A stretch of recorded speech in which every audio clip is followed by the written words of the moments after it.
Hi, I'm Victor and welcome to this devlog on my game called Betrayed Realm. It is a roguelike game that is currently in the process of prototyping. This devlog I have spent a lot of time on coding a custom tool that helps me to create rooms much faster. However, before I get to that, there are some things I want to show first. While I was testing the game, I found a bug that I didn't consider.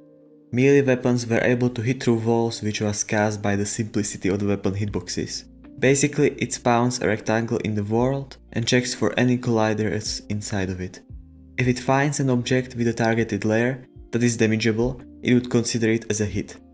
This ignored walls and other obstacles, so to fix that, it now casts a raycast towards every hit object, and this raycast also includes the walls in its calculation.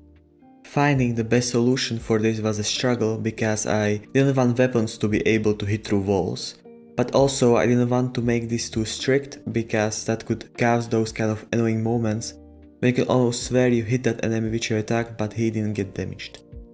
After that I started to work on breakable objects which I think will fit the game pretty well. I have created this wooden box that can be damaged by a player or enemy and be destroyed. It behaves like an obstacle so enemies avoid it, but when it is destroyed, space it was blocking becomes walkable again. In future I will add either an animation or particles for when the object is damaged. One of the more time consuming aspects of creating a roguelike game is designing the rooms. I've been creating rooms manually before, which is a boring process, especially if you want to, let's say, make 20 rooms at once. More than half of that work would be just doing the same steps over and over. To speed up the process and also make it more enjoyable for me, I decided to create a custom tool called Room Constructor.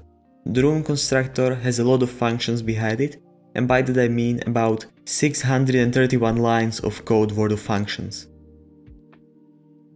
Here is how I made it. First I was considering two options. Option number one was to make a custom inspector of a class that would handle construction of the rooms. This way it would be faster to code, but I didn't like the lack of visual changes I could do to the layout, and also I wanted it to be an editor window. After searching for a solution, I have found the UI Toolkit. I watched some tutorials and quickly went through the documentation to learn the basics. Next, I started designing the window. I wanted it to be easy to use and visually pleasing, so I spent time on making the layout and designing the style of the window. When that was done, I hooked up the UI document of the window to a script and started coding. I will go quickly through the functionality of the room constructor. Here I can assign the biome data, which looks like this. There is also a field for the room I'm currently working on. Here I can select what type of room I want to construct and then click the button. This creates this room template via code. There is a field where I can easily access the data of the room I'm currently working on. Tilemap tool where I can set the size of the room and click the draw button. Passage tool where I can set the rotation of entrance and exit, then click the set passage button to automatically calculate the positions of the passages, and then click generate passage button to finalize the changes I made. The final tool is an object placer, which I must say I simply love. It improves my workflow while also just being fun to work with. It gets its data through the biome data I mentioned earlier. Here I can set all the objects that are used by the biome and separate them into categories.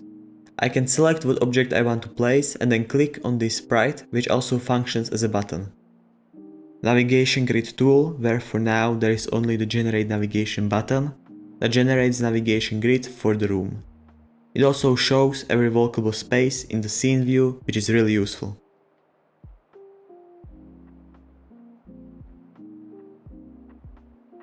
That's it for this devlog. In the next devlog I'm planning on making parry mechanic for player, adding health bars to enemies and creating second enemy, where I will also show the general process of creating new enemies in my game.